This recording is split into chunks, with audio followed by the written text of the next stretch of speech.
আমরা মূলত যেটা চাই প্রথমত এই ঘটনার আসল ঘটনা উন্মোচন করা যে এখানে কি ঘটনা ঘটেছিল, কোন ঘটনার প্রেক্ষিতে আমাদের শিক্ষার্থী সাম্য হত্যাকাণ্ডের শিকার হয়েছে এবং এখানে অপরাধী কারা কারা টোটাল কেসটা উন্মোচিত করা। আমরা এখনো পূর্ণাঙ্গ ঘটনা কেউ জানি না, আমরা কারণটা আসলে জানি না। তবে আমার কাছে মনে হয় বিশ্ববিদ্যালয় প্রশাসন যথাযথ আন্তরিকতার পরিচয় দেয়নি। তবে আমাদের ইন্টারনাল মিটিংগুলোতে ছাত্র সংগঠনগুলো প্রত্যেকে রাষ্ট্র নির্বাচন হওয়ার ব্যাপারে ইতিবাচক মতামত দিয়েছে, কেউ এখন পর্যন্ত নেতিবাচক মতামত দেননি। এরপরও কোনো এক অজানা কারণে প্রশাসন বারবার পিছিয়েছে। আমরা আশা করব প্রশাসন এখন অন্তত এ ব্যাপারে সিরিয়াসলি উদ্যোগ নেবেন। কাউকে আমরা দায় দিতে চাই না, আমরা চাই সকল ছাত্র সংগঠনের যে দাবি, শিক্ষার্থীদের যে দাবি, সেই দাবির পক্ষে প্রশাসন কাজ করবে।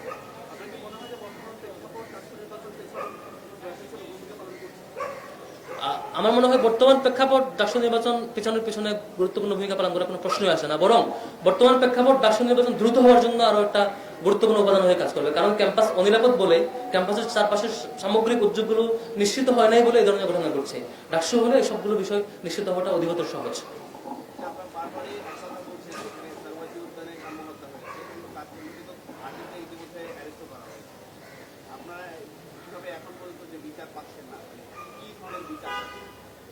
আমরা মূলত যেটা চাই প্রথমত এই ঘটনার আসল ঘটনা উন্মোচন করা যে এখানে কি ঘটনা ঘটেছিল, কোন ঘটনার প্রেক্ষিতে আমাদের শিক্ষার্থী সাম্য হত্যাকাণ্ডের শিকার হয়েছে এবং এখানে অপরাধী কারা কারা টোটাল কেসটা উন্মোচিত করা। আমরা এখনো পূর্ণাঙ্গ ঘটনা কেউ জানি না। দ্বিতীয়ত হচ্ছে অপরাধীদেরকে দ্রুত বিচারের মুখোমুখি করে এটা ন্যায় বিচার নিষেধ করা। এই দুটা কাজে মূলত দাবি জায়গা।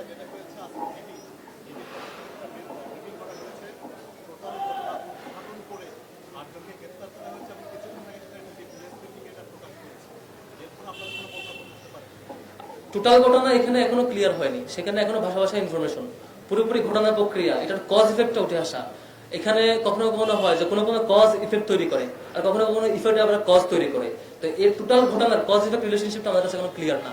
এটা আমরা পূর্ণাঙ্গ রূপটা আমাদের কাছে ক্লিয়ার হওয়া চাই। জি, আর কোনো প্রশ্ন না থাকলে আমরা শেষ করছি। আমরা আপনারা কষ্ট করে এসেছেন, সবাইকে ধন্যবাদ জানাচ্ছি। আবারও কোনো সমস্যা মনে হয় ইনশাআল্লাহ আপনাদের সাথে সাক্ষাৎ হবে। অসংখ্য ধন্যবাদ সবাই।